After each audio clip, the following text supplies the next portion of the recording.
مسئلہ یہ ہے کہ ہم زندگی میں تگو کسی چیز کو حاصل کرنے کے لیے کرتے ہیں، حق کو حاصل کرنے کے لیے، انعام کو حاصل کرنے کے لیے، جنت کو حاصل کرنے کے لیے۔ جس شخص کو مشاہدہ حق حاصل ہو جائے یا جنت حاصل ہو جائے تو پھر اس کے سامنے تو کوئی منزل نہیں رہ جاتی، پھر اس کو اعمال کی کیا ضرورت ہے، کیونکہ اب ان میں نہ تجسس ہے اور نہ شوق رہا ہے۔ آپ کا سوال یہ ہے کہ اگر ہمیں دنیا میں ذات حق کا شعور یا ادراک نصیب ہو جائے تو اس سے آگے کوئی بھی منزل نہیں ہے۔ ذات حق کے مشاہدے کے بعد تو منزلیں ختم ہو جانی چاہیے۔ آپ کا پہلا سوال یہ تھا کہ جو انسان خدا کی طرف جا رہا ہے اس کو تو ادراک ہو جائے گا، جو شخص سوال کرنے والا ہے اس کو تو اس بات کا ادراک ہی نہیں۔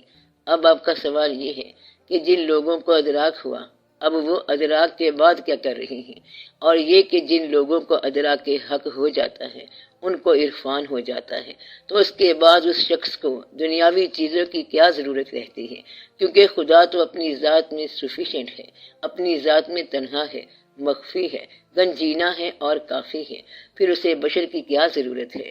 پھر انسان کے ساتھ جھگڑا بھی ہے، دوستی بھی ہے، صلح بھی ہے، انسان کو دشمن بھی کہتا ہے اور دوست بھی کہتا ہے۔ اس راز کو سمجھو کہ کسی انسان کو اللہ تعالیٰ کا محبوب صلی اللہ علیہ وآلہ وسلم بننے کے بعد اب کافروں کے ساتھ کیوں الجھنا پڑ رہا ہے، تو راز یہ ہے کہ الجھن تو اب شروع ہوئی ہے۔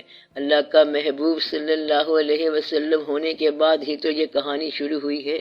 پہلے اپنا محبوب بناتا ہے، اس کے بعد کام کراتا ہے، کیونکہ اللہ کا کام تو اب شروع ہوا ہے۔ تو جو لوگ اللہ کے محبوب ہوئے وہی لوگ تو تکلیفیں برداشت کرتے ہیں۔ مثلا محبوب ہونے کے بعد شہید ہونا پڑتا ہے، محبوب پہلے بنے گا اور پھر شہادت آ رہی ہے۔ محبوب پہلے بنے گا اور بعد میں وطن چھوڑ کے تبلیغ کے لیے پیدل غزنی سے لاہور کی طرف جانا پڑے گا۔ گنج بخش رحمۃ اللہ تو وہیں غزنی میں ہو گئے تھے، فیض عالم بھی ہو گئے تھے اور مظہر نور خدا بھی ہو گئے تھے، لیکن غزنی سے لاہور پیدل چل کے آنا پڑے گا۔ حضور پاک صلی اللہ علیہ وآلہ وسلم سے سوال کیا گیا تھا کہ جب آپ پر اللہ راضی ہیں اور اللہ کا فیصلہ ہے کہ جو آپ صلی اللہ علیہ وسلم سے محبت کریں اس پر بھی اللہ راضی ہے، تو اب آپ صلی اللہ علیہ وسلم رات کو کیوں جاگتے ہیں اور روتے ہیں؟ آپ نے فرمایا کہ کیا تم لوگ نہیں پسند کرتے کہ میں اس کے احسانات کا شکر ادا کروں؟ اب جن لوگوں کو دیدار حق ہوا یا دیدار عرفان حق ہوا ان لوگوں پر یہ لازم ہے کہ جن لوگوں کو یہ نہیں ہوا وہ ان تک اللہ کا یہ رحم اور فضل کنوے کریں، ان پر یہ فرض عائد بھی ہو جاتا ہے اور بعض اوقات اللہ کی طرف سے عائد کر دیا جاتا ہے۔ ایک اور بات یہ ہے کہ جن لوگوں کو افقی سفر عطا ہوتا ہے ان کو راسی سفر بھی ملتا ہے، اور جن کا راسی سفر ہوتا ہے ان کو افقی سفر بھی ملتا ہے۔ جو اللہ کی بارگاہ میں جتنے ہی مقبول ہوتے ہیں وہ اللہ کی دنیا میں اتنے ہی مقبول ہوتے ہیں، ان کو دنیا میں بھیجا جاتا ہے اور یہ واقعہ کیا جاتا ہے۔ اس لیے پیغمبروں کو کافروں سے تبلیغ کرنی پڑے گی اور اولیاء کرام کو غیر اولیاء سے بات کرنی پڑے گی اور غیر اولیاء کے لیے دعا بھی کرنی پڑے گی۔ ہوتا یہ ہے کہ کافر گستاخی کرتا جا رہا ہے اور ولی اللہ سنتا جاتا ہے، کافر ڈھیٹ بن کے مسکراتا جا رہا ہے اور وہ ولی اللہ سے کہتا ہے کہ تحمل کرو اور وہ برداشت کرتا جا رہا ہے۔ ولی کی شان ہی یہ ہے کہ صداقت کے باوجود آگے سے دھیما رہتا ہے۔ لوگ زیادتیاں کرتے رہے ہیں لیکن طاقتور لوگوں نے بڑے تحمل سے زندگی گزاری ہے تو وہ اپنا پورا شعبہ تحمل سے گزار گئے۔ انہوں نے بڑی بڑی محنتیں کی ہیں، لنگر پکاتے رہے اور لوگوں کو کھانے کھلاتے رہے اور خود روزہ دار رہے اور شب بیدار رہے۔ اس لیے ان کو لوگوں نے خواجہ غریب نواز رحمت اللہ کہا اور وہ اپنا شعبہ پورا کر گئے، اپنا کام پورا کر گئے۔ انہیں اللہ کا قرب ملا اور اس کے بدلے میں انہوں نے اللہ کے بندوں کو اپنے قریب کیا۔ تو اگر اللہ کا قرب نصیب ہو جائے تو اللہ تعالیٰ کے بندوں کا قرب ہوگا، لیکن اللہ تعالیٰ کے بندوں کا قرب ہو تو یہ ضروری نہیں کہ اللہ تعالیٰ کا قرب ہوگا، لیکن اللہ کا تقرب انسان کے تقرب کے لیے ہے، اور انسان کی فلاح کے لیے ہے، اور لوگوں کو نصیحت کرنے کے لیے ہے۔ اور راز یہ ہے کہ جن لوگوں پر کوئی چیز آشکار ہو گئی، کوئی شعبہ آشکار ہو گیا یا کوئی راز آشکار ہو گیا، اس کے بعد ان کی ڈیوٹی خود بخود بنتی رہتی ہے، اس کو بتانے کی کوئی ضرورت نہیں ہوتی کہ اب تمہاری یہ ڈیوٹی ہے، وہ کیفیت ہی ایسی ہوتی ہے۔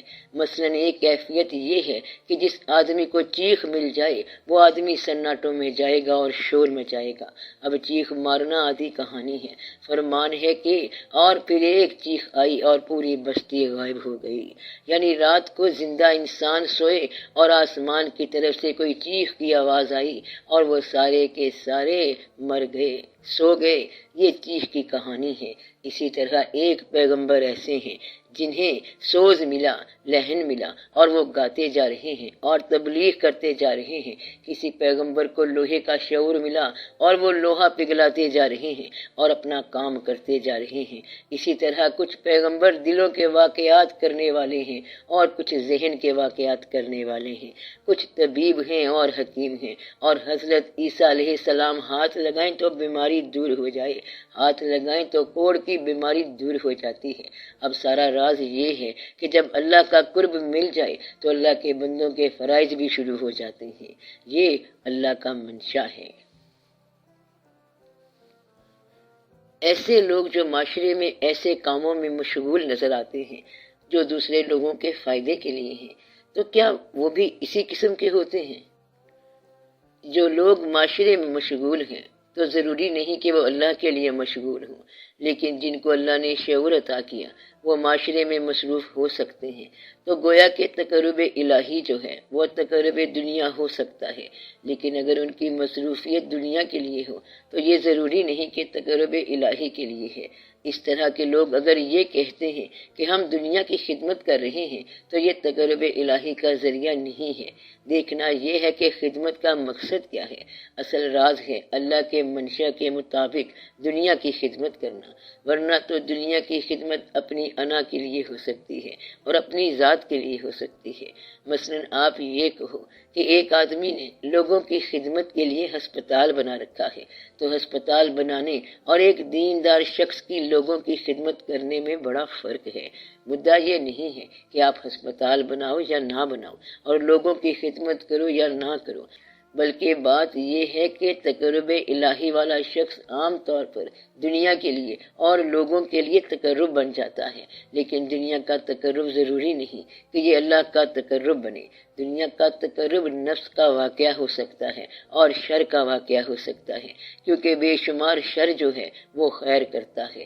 شر اور خیر دو الگ الگ شعبے ہیں۔ بے شمار شر دنیا میں ایسے ہیں جو بظاہر خیر کے کاموں میں مصروف نظر آتے ہیں۔ نیکی کرنے والے بڑے بد ہو سکتے ہیں، ایسا ہو سکتا ہے کہ ان کے نیکی کرنے کے عمل میں بھی بدی کارگر ہو۔ اسی کو بولتے ہیں منافقت، ہپوکریسی، بہروپیے قسم کے لوگ کہ بظاہر نیک ہوں لیکن باطن بد ہو۔ اس لیے یہ بات واضح ہے کہ معاشرے میں خدمت کرنے والے لوگوں میں تقرب الہی والے صرف وہ ہوتے ہیں جن کی خدمت کی نیت اللہ کو راضی کرنا ہو۔